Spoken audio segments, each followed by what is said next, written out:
Dato' Pengerusi, saya ingin membangkitkan dua kes yang amat menyayat hati dan masih belum mendapat penyelesaian sewajarnya sehingga hari ini, iaitu kehilangan paksa social aktivis Amri Chetmat pada tahun 2016 dan Raymond Koh pada tahun 2017. Keputusan Mahkamah Tinggi Kuala Lumpur pada 5 November 2025 telah memutuskan bahawa kerajaan bertanggungjawab ke atas kehilangan paksa mereka. Laporan Suhakam dan laporan Special Task Force telah dipetik dalam penghakiman Hakim Su Tiang Ju dalam kedua-dua kes tersebut. Berdasarkan laporan Suhakam 2019, kedua-dua kes ini diklasifikasikan sebagai kehilangan paksa. Kedua-dua laporan menyatakan bahawa terdapat bukti keterlibatan pihak polis, khususnya cawangan khas PDRM. Laporan Suhakam menjelaskan bahawa operasi penculikan dilaksanakan secara terancang menggunakan taktik profesional yang serupa dengan latihan polis dan melibatkan struktur logistik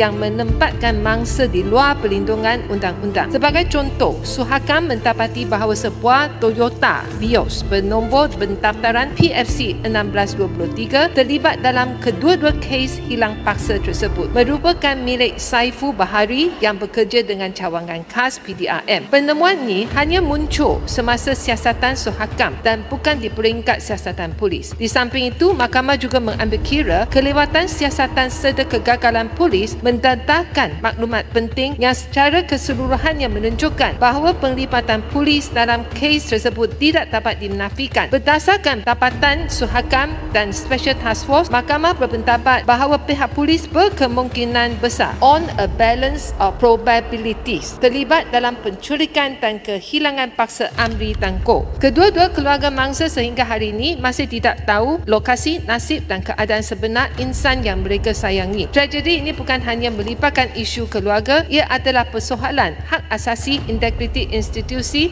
penguatkuasaan dan kewajipan negara di bawah undang-undang. Saya nak tanya kepada Kementerian Dalam Negeri, apakah wujudnya pasukan khas, squad atau ejen dalam agensi penguatkuasaan yang pernah menjalankan operasi yang membawa kepada kehilangan paksa seperti yang dirumuskan oleh Suhakam, khususnya yang melibatkan cawangan khas di bawah PDRM, dan mana-mana unit yang menerima arahan pembunuhan? Jika tidak, apakah langkah kerajaan untuk mengenal pasti kumpulan atau individu yang terlibat selaras dengan obligasi negara mencegah dan menyiasat kehilangan paksa? Dan saya juga ingin tanya, memandangkan Suhakam telah mengeluarkan kenyataan menyeru kerajaan mengiktiraf ICCPR, iaitu International Covenant on Civil and Political Rights, dan juga ICCPED, International Convention for the Protection of All Persons from Enforced Disappearance. Saya ingin tanya, samakah kerajaan akan menyokong kedua-dua konvensyen tersebut, dan apakah pelan tindakan kerajaan bagi memastikan tragedi seperti ini tidak akan berlaku?